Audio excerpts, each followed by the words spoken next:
Bertemu kembali dalam pelajaran bahasa Yunani Perjanjian Baru. Kita akan melanjutkan pelajaran kita, masih berkaitan dengan penggunaan daripada kategori kata autos, dan kali ini yang akan kita bahas berhubungan dengan kata allos. Kata allos itu artinya adalah yang lain. Ada penggunaan khusus dari kata allos ini, dan itulah yang perlu kita simak di dalam pelajaran kali ini. Nah, kata penunjuk allos dalam bentuk maskulin itu bisa kita lihat seperti ini. Kata allos itu kan juga artinya yang lain, tetapi dia juga bisa berubah bentuk untuk bentuk maskulin, untuk bentuk feminin, dan juga untuk bentuk neuter. Dan yang akan kita lihat di sini adalah bentuk daripada maskulinnya seperti ini. Nah, seperti biasa inilah yang kita lihat, bukan? Ada bentuk tunggalnya, ada bentuk jamaknya, dan ini yang akan terlihat. Allos itu stemnya adalah al, endingnya adalah os, kemudian al tambah on, al tambah u, al tambah o, bentuk jamaknya al tambah oi, al tambah os, al tambah on, al tambah ois. Sebenarnya tidak perlu menghafalnya. Dengan mengingat bentuk daripada maskulin saja, ending daripada os, kita sudah melihat ada persamaannya. Yang penting kita ingat penjelasan singkatnya untuk mengingat apa yang akan terjadi dalam deklansinya. Nah, inilah hasil yang akan terjadi ketika kita gabungkan stemnya dengan endingnya. Artinya yang lain.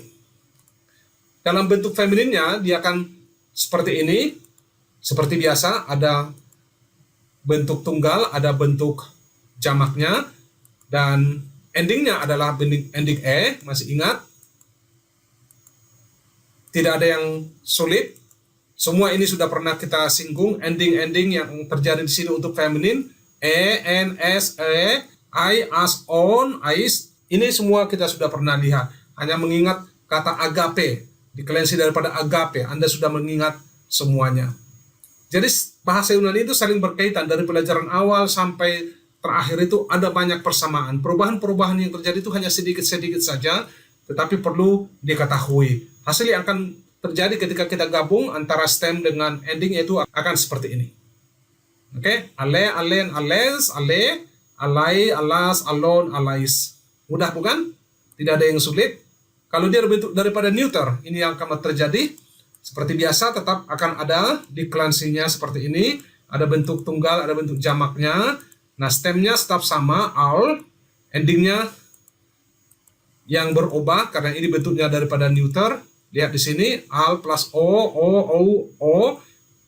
Dalam jamak, al plus a plus on plus ois. Hasilnya akan menjadi seperti ini. Allo, allo, allo, allo, ala, ala, alon, alois.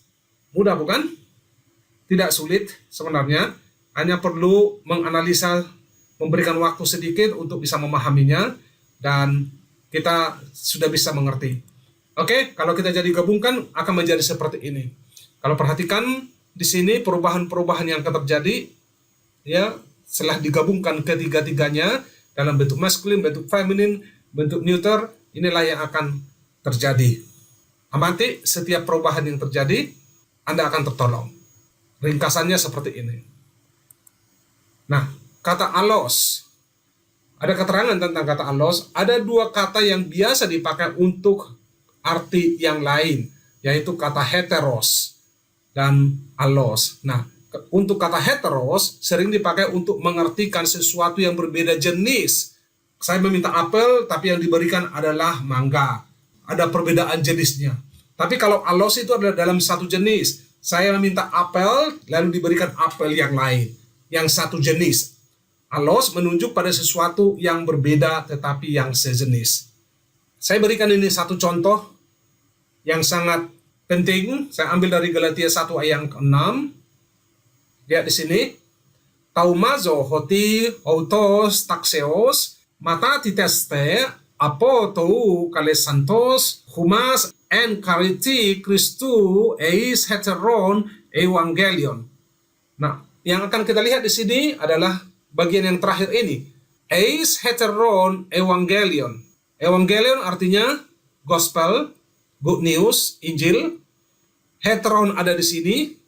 Ini adalah tentang apa yang ditulis oleh Paulus kepada gereja Galatia, yang dia katakan, aku heran kamu begitu cepat berpaling dari kasih karunia yang Tuhan berikan kepada kamu, dan kamu berpaling kepada Injil lain. Itu yang dikatakan ya. Ini adalah Injil yang lain, dan heteron evangelion itu menunjuk kepada bukan Injil yang sama dengan Injil yang disampaikan oleh Paulus kepada mereka. Lihat arti dalam bahasa Indonesia saya tulis seperti ini. I marvel that you are so soon removed from him who called you into the grace of Christ into another gospel. Another gospel bukan yang satu jenis, tapi a different kind of gospel. The heretical gospel. Nah, dalam bahasa Indonesia artinya adalah, aku heran bahwa kamu begitu lekas berbalik dari Dia yang telah memanggil kamu ke dalam kasih karunia Kristus kepada Injil lain. Jadi mereka berbalik kepada Injil yang lain, berpaling dari Injil Kristus, dan mereka pergi mengikuti Injil yang lain yang sama sekali tidak sama dengan Injil Kristus. Nah, inilah penggunaan daripada heteros di sini. Nah, kata allos juga berdeklinasi seperti kata ekeinos, yaitu allos, ale, alo. Jadi sebenarnya sangat mudah untuk diingat.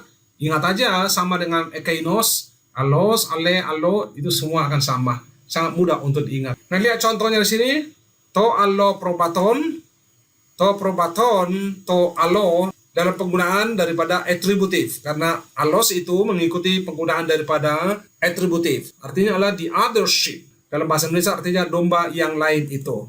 Nah, lihat di sini, tapi apabila kata ini menerangkan kata benda, misalnya domba yang lain, allos diletakkan dalam posisi atributif dan bukan dalam posisi predikatif seperti ekeinos, houtos, atau holos. Ingat saja penjelasan ini, maka Anda sudah memahami penggunaan daripada kata allos. Hanya itu saja yang ingin kita singgung di dalam pelajaran ini. Tidak perlu menghafal terlalu banyak, ingat saja apa persamaannya. Allos itu sama dengan ekeinos dalam deklinasinya, dan dia mengikuti predikatif. Itu saja, sudah cukup untuk mengingat sampai di situ. Nanti kita tinggal melihat contoh-contoh yang akan kita lihat pada pelajaran-pelajaran selanjutnya. Dan mudah-mudahan pelajaran ini bermanfaat buat Anda. Saya tidak menjelaskan terlalu panjang di sini karena ini sangat sederhana dan saya yakin Anda bisa memahaminya. Sampai ketemu kembali untuk pelajaran selanjutnya. Terima kasih.